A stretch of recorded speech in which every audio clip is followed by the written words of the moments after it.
వాళ్ళు కొన్ని అంటే 1 year డ్రాగ్ చేయాలి కదా, మరి ఈ 1 yearలో ఏం చేద్దాము అని చెప్పేసి 1 yearలో అన్ని సర్వరకాలుగా సర్వ విధాలుగా ఈ విషయం బయటికి రాకుండా అసలు విషయాలు దాచిపెట్టి వీళ్ళని ఎట్లా టైం పాస్ చేయాలి. ఎందుకంటే మొహం మీద వెంటనే మాకు మీ అమ్మాయి నచ్చలేదు మాకు వద్దు అని చెప్తున్నారు అనుకోండి, మా తప్పైతే ఏం లేదు.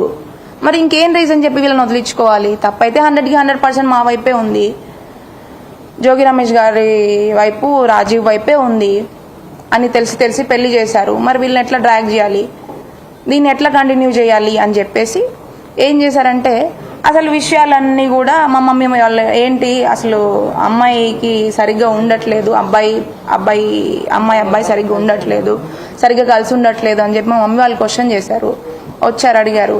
దానికి వాళ్ళు ఇచ్చిన ఆన్సర్ ఏంటంటే సరే అండి మేము సెట్ చేస్తాము, మేము ట్రీట్మెంట్ ఇప్పిస్తాము అబ్బాయికి అని చెప్పేసి, కానీ మీ అమ్మాయి ఇక్కడ ఉంటే నామోషిగా ఫీల్ అవుతున్నాడేమో అని చెప్పేసి నన్ను పెళ్ళైన స్టార్టింగ్లోనే నేను ఏదైతే చెప్పానో పెళ్ళైన 20 రోజులను ఫస్ట్ నన్ను అట్లా పంపించేశారు. నన్ను పంపించేసి ఇంకా అప్పటి నుంచి ఇప్పటి వరకు కూడా నేను మధ్యలో వెళ్ళి ఒక చుట్టంలాగా ఒక 2 times వెళ్ళేసి వచ్చాను. దాంట్లో ఒకసారి ఏంటంటే ట్రీట్మెంట్ ఇంకెన్ని మంత్స్ పడుతుంది, ఎంత టైం వెయిట్ చేయాలి. మా మమ్మీ డాడీ కూడా కొత్తగా పెళ్ళైంది అమ్మాయికి, మరి 2 రోజులు మేము నా కూతుర్ని ఇంట్లో పెట్టుకొని మేము ఇట్లా బాధపడుతూ ఉండాలి, మేము కూడా ఎన్నో ఆశలతో మంచిగా ఉంటుందని చెప్పి పెళ్లి చేశాం కదా. నా కన్న తండ్రిగా కన్న కూతురిగా మా కూతుర్ని ఇట్లా అందరు కూడా క్వశ్చన్ చేస్తున్నారు, మరి మా అమ్మాయి తప్పేముందో, పెళ్ళైన కొత్తలే ఎందుకు తీసుకొని వచ్చి ఇంట్లో పెట్టారని క్వశ్చన్స్ రేజ్ అవుతున్నాయి. కాబట్టి అసలు విషయం అంటే అప్పటికి మేము బయటికి చెప్పుకోలేదు. అన్ని మంత్స్ నన్ను పంపించిన తర్వాత కూడా కొన్ని మంత్స్ వరకు నేను మా ఇంట్లోనే ఉండాల్సి వచ్చింది. అప్పటి వరకు మా మమ్మీ డాడీ కూడా బయటకి ఎవరికి చెప్పుకోలేదు ఇట్లా ప్రాబ్లం వచ్చింది అని చెప్పి. ట్రీట్మెంట్ కోసం అని చెప్పి వెయిట్ చేశాము. ఆ ట్రీట్మెంట్ అయిపోయిన తర్వాత ఒక 4 months మీ అందరికీ తెలిసినట్టుగా అతను లిక్కర్ కేసు అనేది ఒక 3 to 4 months వేస్ట్ అయింది. ఒక 3 months వచ్చేసి లిక్కర్ కేసులో వాళ్ళు జైల్లో ఉండడం జరిగింది. వాళ్ళ తమ్ముడు రాము అండ్ రమేష్ గారు కూడా జైల్లో ఉండడం జరిగింది. ఆ 3 months తర్వాత ఇంకొక 1 month వచ్చేసి వాళ్ళు పాపము చాలా ఇబ్బంది పడ్డారు ఆ 3 monthsలో. కాబట్టి పరామర్శ కోసం జగన్ గారు కూడా వీళ్ళందరూ కూడా వచ్చి పాపం వాళ్ళని పరామర్శించారు. బట్ దాని వెనక నాకెన్నో ఇబ్బందులు అయినాయి, అవి ఎవ్వరికీ తెలీదు. బట్ నన్ను కనీసము ఇబ్బంది పెట్టిన వాళ్ళు ఆ సొంత నా అత్త మామ నా ఆడపడుచు కానీ నా భర్త కానీ వాళ్ళ తమ్ముడు కానీ లేకపోతే ముందు నుంచి ఈ పెళ్లికి ముందు నుంచి వాళ్ళ పెద్దలుగా ఉన్న వాళ్ళ కుటుంబ సైడ్ నుంచి పెద్దలుగా ఉన్న జోగి రాము వాళ్ళ తమ్ముడు జోగి రాము కానీ స్వామి కానీ వీళ్ళందరూ ఎవ్వరు కూడా మరి ట్రీట్మెంట్ కోసం అని చెప్పేసి నన్ను పంపించేసిన తర్వాత నన్ను పట్టించుకున్న వాళ్ళు ఎవ్వరు లేరు. వాళ్ళ పనులలో వాళ్ళు ఉన్నారు, వాళ్ళ రాజకీయాలలో వాళ్ళు ఉన్నారు. మీరు అబ్జర్వ్ చేస్తే పెళ్ళయింది 28th May. ఎక్కడ కూడా నేను ఏ మీడియాలో ఏ వీడియోలో కూడా ఎక్కడ కూడా నేను కనిపించలేదు. ఎందుకంటే నన్ను పంపించేశారు, ట్రీట్మెంట్ అనే పేరుతో నన్ను పంపించేశారు అక్కడికి. అది రోజులు అని చెప్పి రోజులు కాస్త నెలలు కాస్త సంవత్సరం కాక సంవత్సరంన్నర నుంచి ఈ రోజు వరకు కూడా మేము ఇబ్బంది పడుతూనే ఉన్నాము. ఏ రోజు కూడా మమ్మల్ని ఇబ్బంది పడుతున్నందుకు మాకు ఫోన్ చేసి ఎట్లా ఉన్నావమ్మా, ఏమున్నావు, అసలు ఉన్నావా లేవా అని నన్ను పట్టించుకున్న వాళ్ళు లేరు. జోగి రమేష్ గారు కానీ వాళ్ళ ఫ్యామిలీ మెంబర్స్ కానీ ఎవరు కానీ వాళ్ళ ఆనందాల్లో వాళ్ళ సంతోషాల్లో వాళ్ళ రాజకీయాల్లో వాళ్ళ సెలబ్రేషన్స్లో వాళ్ళు కంటిన్యూ చేసుకుంటూ ఉన్నారు. బట్ ఆ 1.5 year నుంచి నేను కానీ మా డాడీ కానీ మా మమ్మీ కానీ అతను పెట్టిన ఇబ్బందుల వల్ల ఎంతో మానసిక క్షోభకి గురైనాము. అది ఎన్నో రోజులు నేను నిద్రలేని రాత్రులు గడిపాను.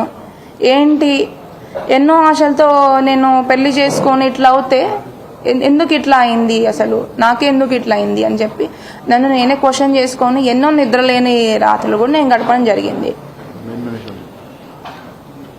సో అంటే నేనేం చెప్దాం అనుకుంటున్నా అంటే మరి నా తప్పేం లేకుండా నేను నా కుటుంబం 1.5 years నుంచి ఎంతో మానసిక క్షోభగా పడ్డాము.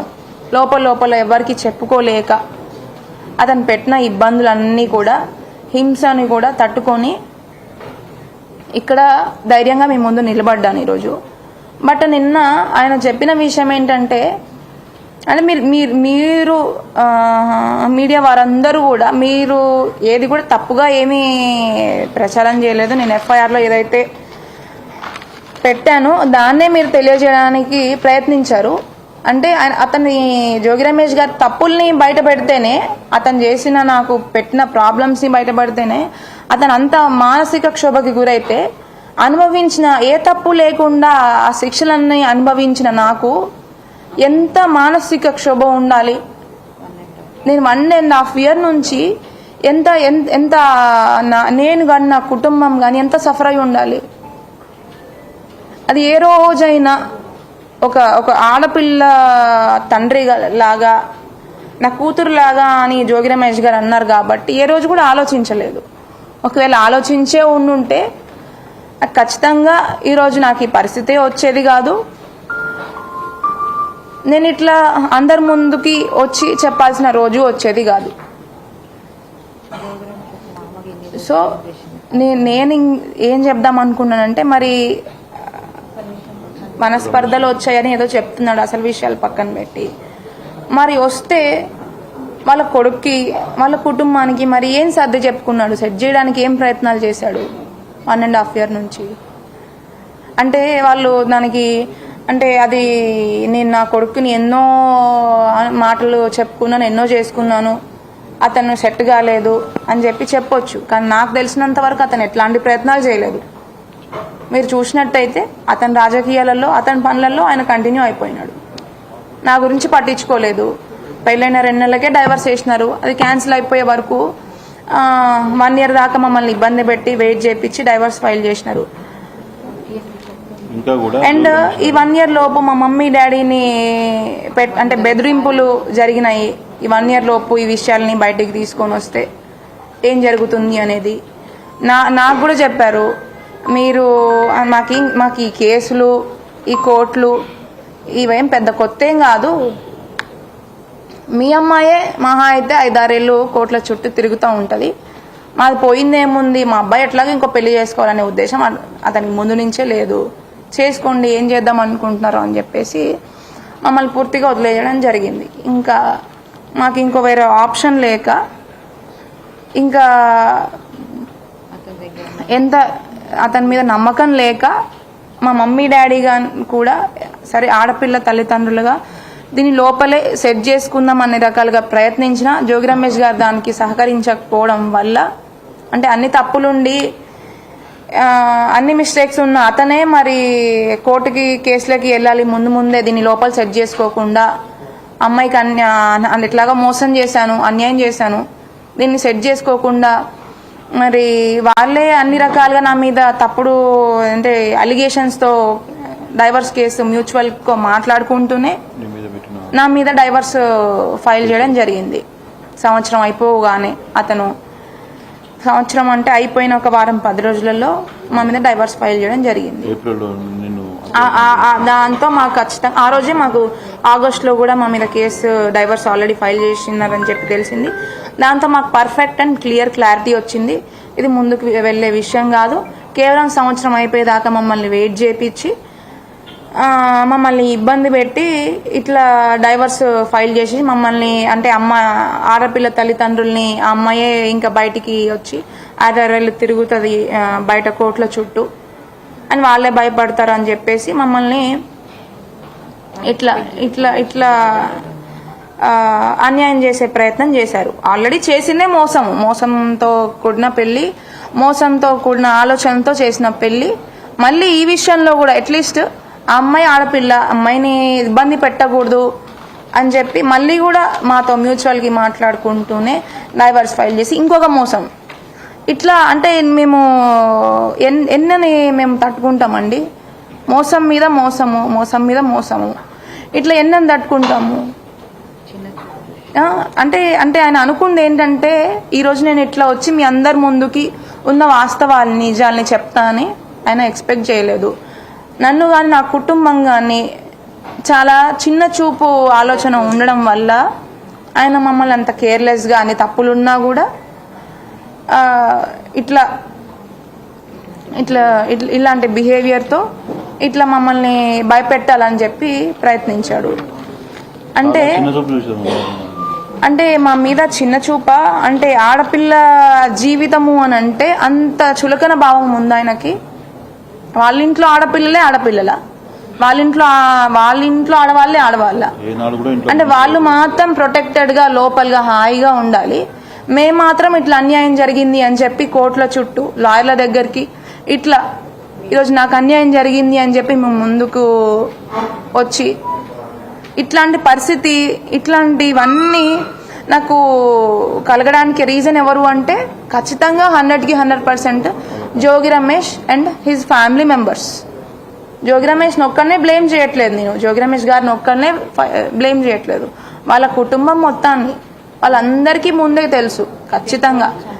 దానికి సంబంధించిన ఆధారాలు, దానికి సంబంధించిన సంభాషణలు కూడా అతనికి పెళ్లికి ముందే ఈ విషయాలన్నీ తెలుసు వాళ్ళ పేరెంట్స్కి అనే సంభాషణలు కూడా నా దగ్గర క్లియర్ ఎవిడెన్స్ ఉంది. ఇంకొక విషయం ఏంటంటే నిన్న ఇవన్నీ ఇప్పుడు నా దగ్గర ఉన్న ఆధారాలు కానీ ఆడియోలు కానీ వీడియోలు కానీ ఎవిడెన్స్ కానీ నేను నా ఆడపిల్లగా నా సేఫ్టీ కోసం నేను ప్రిజర్వ్ చేసి పెట్టుకున్నాను. వాటిని కూడా అది అన్ని ఏఐ వీడియోలు అని చెప్పేసి దాన్ని అంటే ఊరికే తీసేసినట్టు తప్పుడుగా ప్రచారం చేస్తున్నారు. మరి ఇంకా కూడా నా దగ్గర క్లియర్ ఎవిడెన్స్ అనేది ఉంది నాకు. అంటే నేను పెట్టింది జస్ట్ ఒక 20% మాత్రమే. ఆ రోజు నాకు తెలీదు ఎఫ్ఐఆర్ ఫైల్ చేసేటప్పుడు ఎవిడెన్స్ కూడా ఇవ్వాలి అని చెప్పి ఆ 20% ఎవిడెన్స్ మాత్రమే నేను ఫైల్ చేశాను, అదే బయటకు వచ్చింది. ఇంకా కూడా నా దగ్గర చాలా ప్రతి ఒక్క నేను ఎఫ్ఐఆర్లో మెన్షన్ చేసిన ప్రతి ఒక్క ఎవిడెన్స్ నా దగ్గర ఉంది. అది కూడా నేను ఖచ్చితంగా టైం వచ్చినప్పుడు మీ అందరికీ చూపిస్తాను. అది కూడా నేను అది ఏఐ వీడియోలా లేకపోతే ఏ వీడియోలు అనేది మేము చూపించిన తర్వాత ఫోరెన్సిక్ కి పంపించి టెస్ట్ చేయించుకోవాలని చెప్పి నేను కోరుకుంటున్నాను. దానికి కూడా మా దగ్గర ఉన్న వీడియో ఎవిడెన్స్ ప్రతి ఒక్కటి కూడా మేము కోర్టులో ప్రొడ్యూస్ చేశాము. అండ్ దానికి సంబంధించిన ఒరిజినల్ డివైజెస్ కూడా మేము సబ్మిట్ చేసి ప్రతి ఒక్కటి మేము లీగల్ పరంగా ముందుకు వెళ్తున్నాము. అండ్ ఈ ఇప్పటికైనా అట్లీస్ట్ జోగి రమేష్ గారు అండ్ శకుంతల గారు వాళ్ళు చేసిన మిస్టేక్స్ ఏంటి, వాళ్ళు చేసిన అన్యాయం ఏంటి, ఒక ఆడపిల్లని పెట్టిన బాధ ఏంటి అనేది కొంచెం గుర్తించి నన్ను వీలైనంత తొందరలో మీ అందరి ద్వారా నేను తెలియజేసుకోవాలి. ఏమనుకుంటానంటే నాకు తొందరగా దీని నుంచి విముక్తి కలిగి నేను ఒక పీస్ఫుల్ లైఫ్ని స్టార్ట్ చేద్దామని అనుకుంటున్నాను. అది జోగి రమేష్ గారు సహకరించి నాకు విముక్తి కలిగించి ఇప్పటికైనా ఆయన పెట్టిన ఇబ్బందులను ఆపేసి విముక్తి కలిగిస్తే అది అందరి సపోర్ట్తో. నాకు పెళ్ళికి వచ్చిన పెద్దలు కానీ వైఎస్ జగన్ గారు కానీ ఇప్పుడు ఏంటి సజ్జల రామకృష్ణ గారు కూడా వచ్చారు. అండ్ ఇంకెవరు విడుదల రజనీ గారు,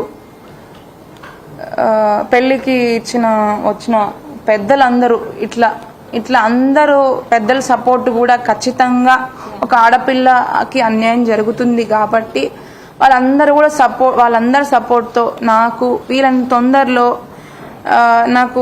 నాకు న్యాయం జరిగి దీంట్లో నుంచి విముక్తి మీ హెల్ప్తో కలిగించాలని